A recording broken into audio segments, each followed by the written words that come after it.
we have released the 4th update for Trails and Tales Plus. This update is one of the bigger ones we've actually released, so let's jump to the first feature straight away. When actually placing down sniffer eggs and suspicious sniffer eggs, when these eggs now hatch, they will drop some sniffer egg shells. Depending on the actual type of egg it is, these ones will drop sus sniffer egg shells, and this one will drop normal sniffer egg shells.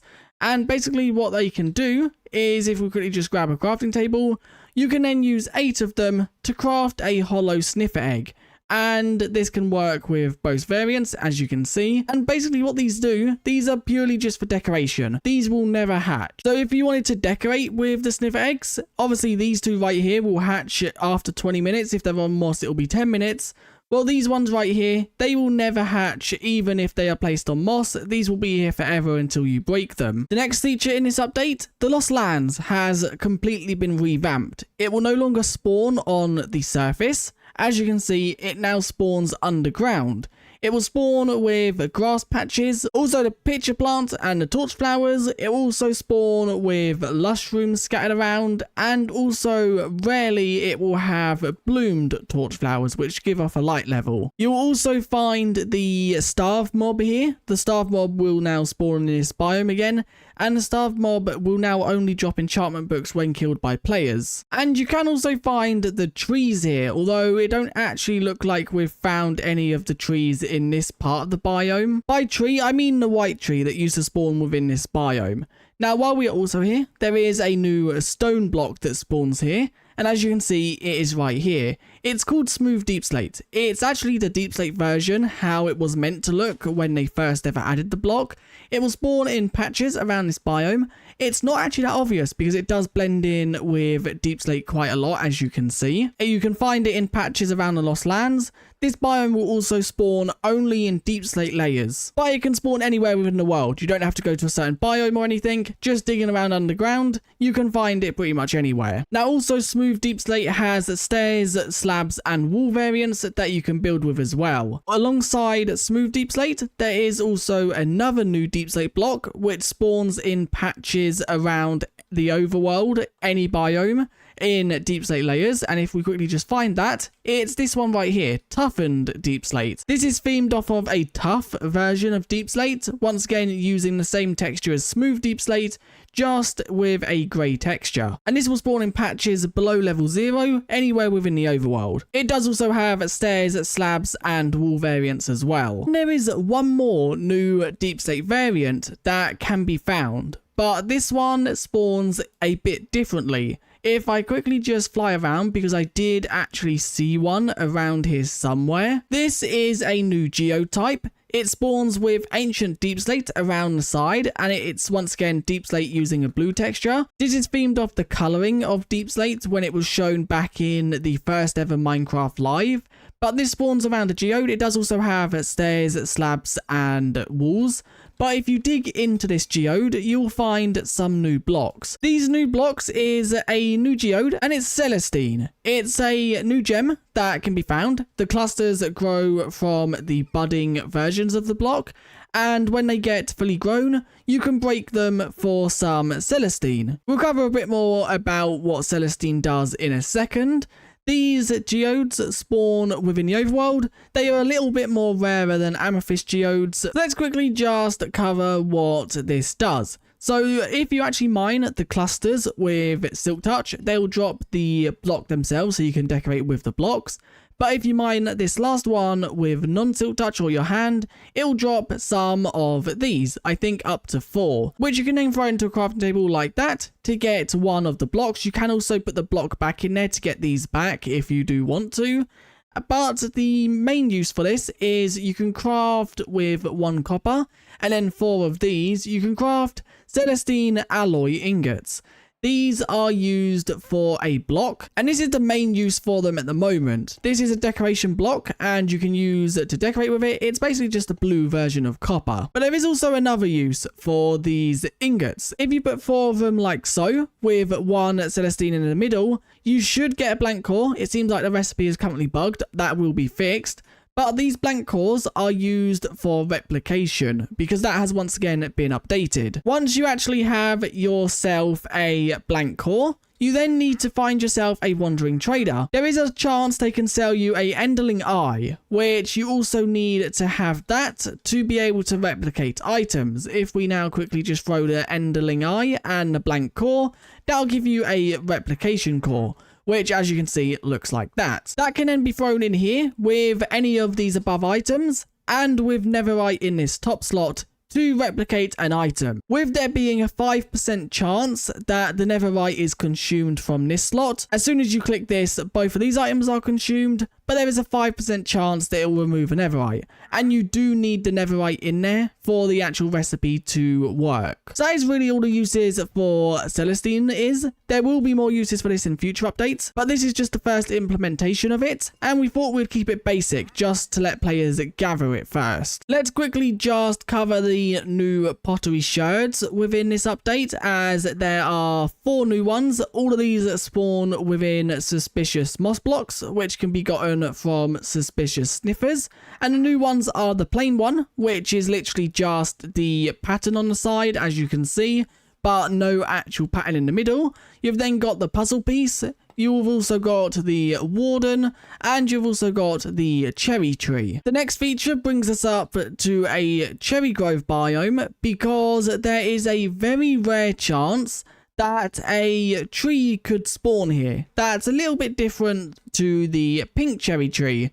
If we actually quickly just fly around, okay, one hasn't spawned in this cherry grove. I've actually explored 4 cherry groves and I haven't found one. So I'm going to increase the rarity of these before the actual full release. Here we go. When you actually find a cherry grove, there will be a chance to find a white cherry tree inside of the biome. These spawn with white cherry leaves. They spawn with the exact same logs, so there are no new log type for this tree. The only thing that's different is the actual leaves. The leaves will also output a white particle, as you can see right here. As you can see, these ones output a pink particle, so it is also a new particle type. And also, if you break these, you can get a white cherry sapling. The sniffer actually has a new plant it can dig up. It will now have a chance to dig up loomberry vines, which it will actually dig up the vine item, which you can then place down. These will then randomly grow to have loomberries on them.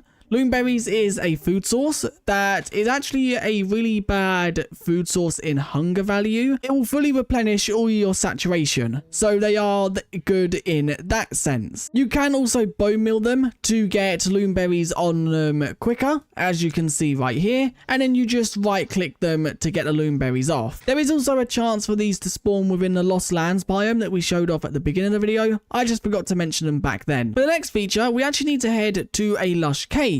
That is because if we head up to the surface of the lush cave and we find ourselves an Exalia tree, can we actually spot one? Yep, there we go. There is one right here.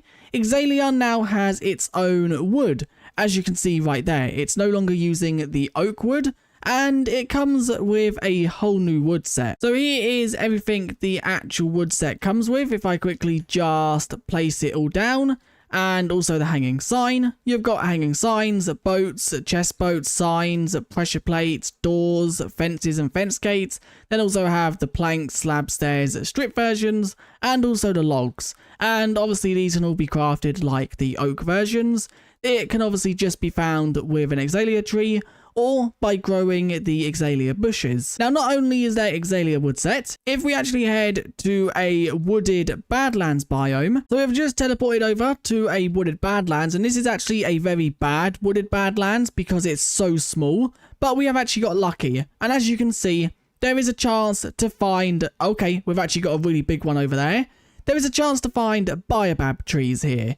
They spawn, it's the first tree that is 3 by 3 thick, and the only place you can find this tree is within wooded Badlands. So the Badlands with the oak trees, there is now also a chance to spawn the Biobab. Just like every other wood type, it comes with everything. As you can see, it is all actually right here. The leaves are also tinted differently to how Minecraft leaves are, so they have a bit of a different shades of green depending on the biome they are in. But as you can can see, this is what the Biobab wood set looks like. It's white with a bit more of a yellow tint to them. Now let's cover some of the new enchantments within this update. The first one is Molten Movement. It comes in 3 different levels.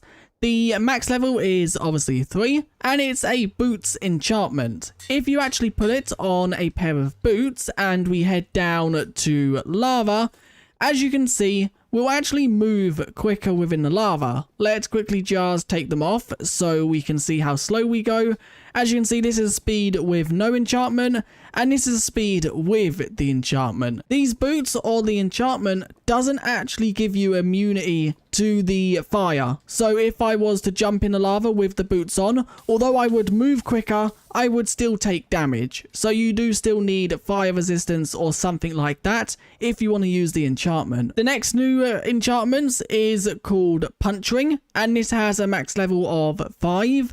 This is the new sharpness for spears, so this can be put onto spears instead of sharpness of impaling. And then Returning comes in levels 1 to 3, and this is the new loyalty for spears. So you throw this on the spears and the spear will return to you. With these changes, that does mean spears can no longer be enchanted with loyalty, sharpness, looting, or anything like that.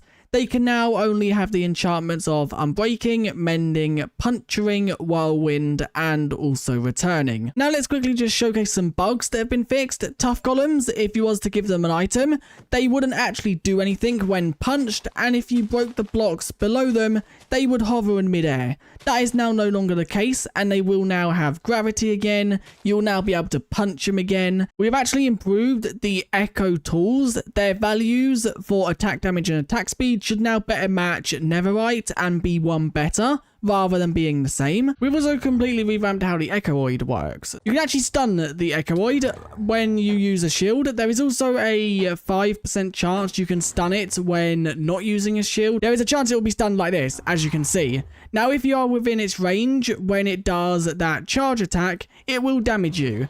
It does also set off, as you can see, Wither Skeleton Skulls every few seconds, and then Wither Skeleton Skulls will actually attach to the player and hit the player, dealing damage if they do hit. Also, an additional attack the Echoid does have, if it actually gets to half health, it will spawn in some Endermites from the rift in its chest. And obviously they, once killed, it shouldn't spawn anymore. This just makes it a little bit harder to actually fight because it was way too easy to fight before, and now it's a little bit harder. A few things to note though, it can no longer be damaged by projectiles, so that means arrows, tridents, spears, anything like that. And it also cannot be damaged when it's in the stunned phase. There are also quite a few more bugs, but they're little minor tweaks that I'm not really going to mention. One final one that I do think is worth mentioning though, the tip on the actual bamboo spear has just been made to look a little bit nicer. Before there was a lot more grey splotches on it. Now, as you can see, it looks more like iron. Anyway, that is it for this update. It's got quite a decent amount in it. The patch notes have taken so long to put together, and the features have as well. So if you do enjoy this video, do leave a like and subscribe. If you enjoy this update, also let me know in the comments. If you have any feedback or find any bugs, then let me know in the description of the mod. The best place though is on Discord, as that's where it's easier for us to track them. Anyway, I'll see you guys in the next one. Bye.